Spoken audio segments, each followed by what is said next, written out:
City India news, महाराष्ट्रातील लोकप्रिय news channel.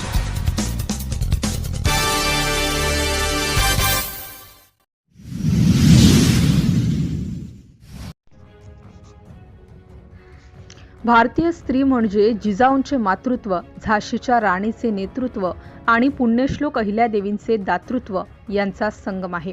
कीर्तनकार वैशाली आवटे।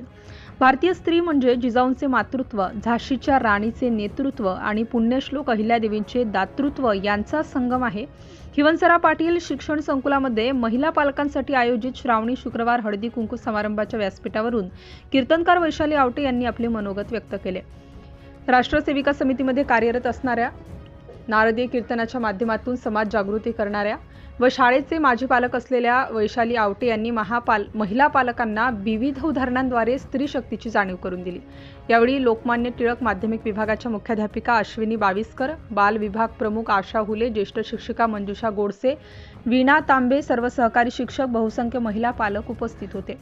मान्यवरांच्या हस्ते सरस्वती पूजन करण्यात आले। सहकारी शिक्षिका शुभदा कानडे यांनी श्रावण महिन्याचे महत्त्व सांगणारे सुरेल गीत सादर केले।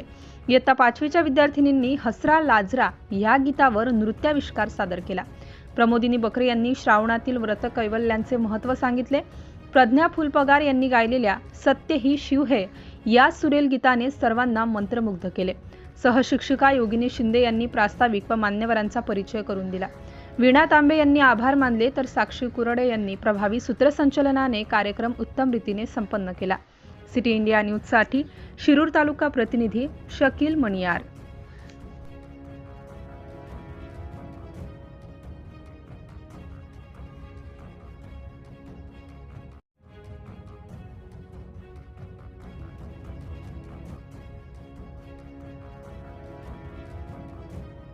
आपल्याला सांगायची गोष्ट नाहीये। तर मला असं वाटतं की एक महिपती, संत महिपती म्हणून तारहाबादकर होऊन गेले, राजूर गावचे। तर त्यांनी एक सुंदरसा अभंग लिहिलाय। त्याच्यामध्ये ते म्हणतायत,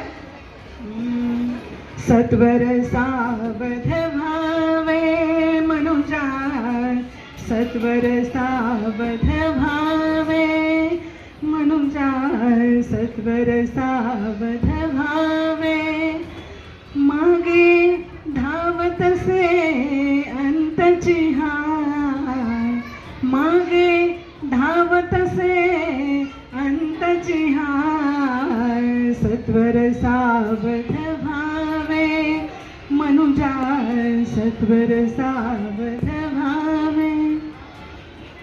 काय म्हणतात महिपती महाराज? ते म्हणतात सत्वर सावध व्हावे।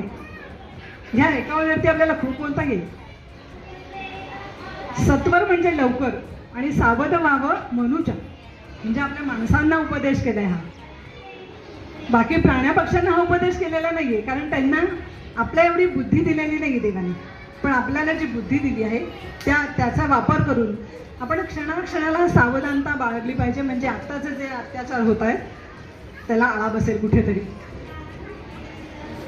मग आपल्याला तुम्ही म्हणाल मग सावध व्हायचं म्हणजे काय? तर आपल्याला एक जीवन दिले मग देवाने आपल्याला, याचा आपण कधी विचार केला नाही? आपण कशासाठी जन्माला आलो, आपण काय करणार आहोत, कुठे जाणार आहोत?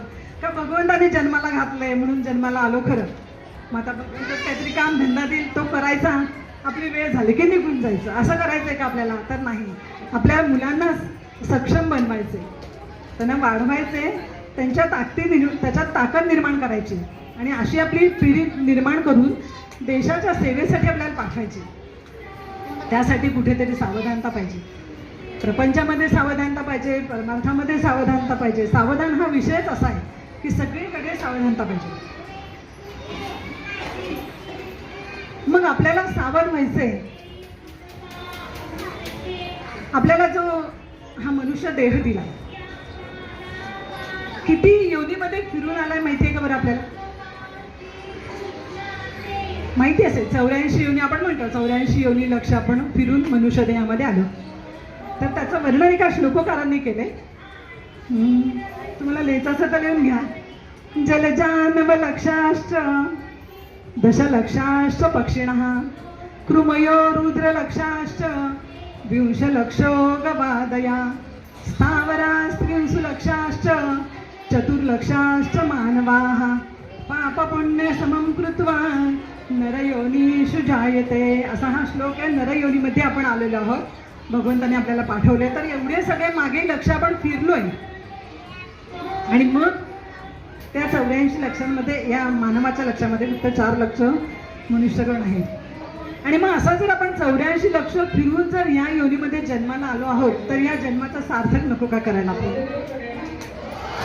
की समर्थ म्हणतात ना एके ठिकाणी की नरदेह आलिया एक, काही करावे सार्थक, परिजो परमार्थ परम दुर्लभ जो.